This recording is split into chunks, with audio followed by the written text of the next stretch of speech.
disguised as memories. They pray for financial breakthrough while ignoring the wealth God already placed inside them. Their story. The kingdom doesn't run on luck or labor alone. It runs on revelation. And when revelation meets communication, purpose turns into profit.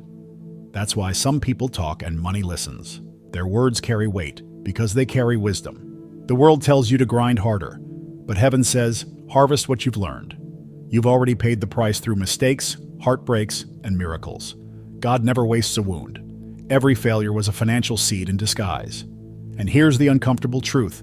If you hide what God taught you, you're not being humble. You're being a poor steward.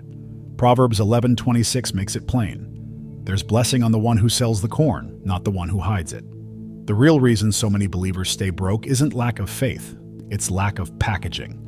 They pray for overflow but keep their wisdom locked in silence. God's been preparing you to teach, to coach, to build, to write, to serve, to turn revelation into resource. What He poured into you was never meant to stay in you. This new season demands that your message become your marketplace, because what you'll discover in this message might shock you. God's plan for your financial breakthrough doesn't start with a job, it starts with your journey, and once you see how heaven turns lessons into lifelines. Your story will never be just a story again. The hidden currency God placed in your story. Every person walking this earth carries a hidden currency inside them, a divine deposit that the world can't print, trade, or steal. It's the wisdom forged through experience.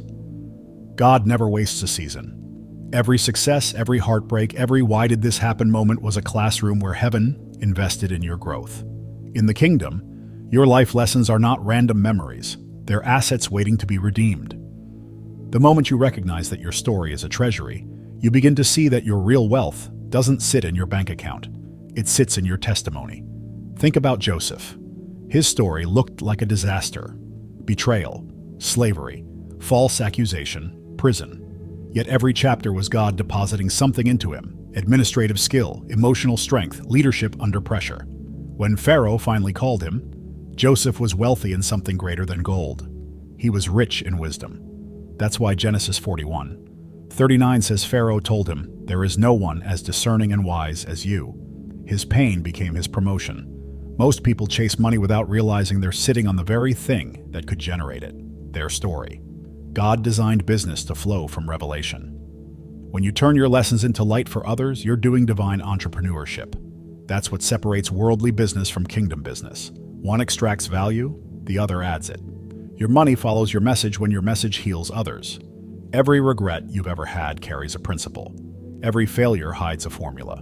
When you mine those moments, you'll discover your internal economy. You don't need a new job, you need a new lens. Start writing down the key themes God has taught you in each season.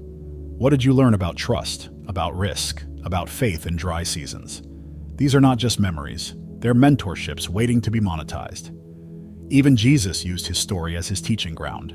His temptations, his pain, his perseverance, all became lessons for his disciples. That's how kingdom mentorship works. Revelation becomes resource. So when Scripture says in Proverbs 3:13, "Blessed is the one who finds wisdom," it's not talking about a secret philosophy. It's talking about those who recognize the gold already buried in their journey.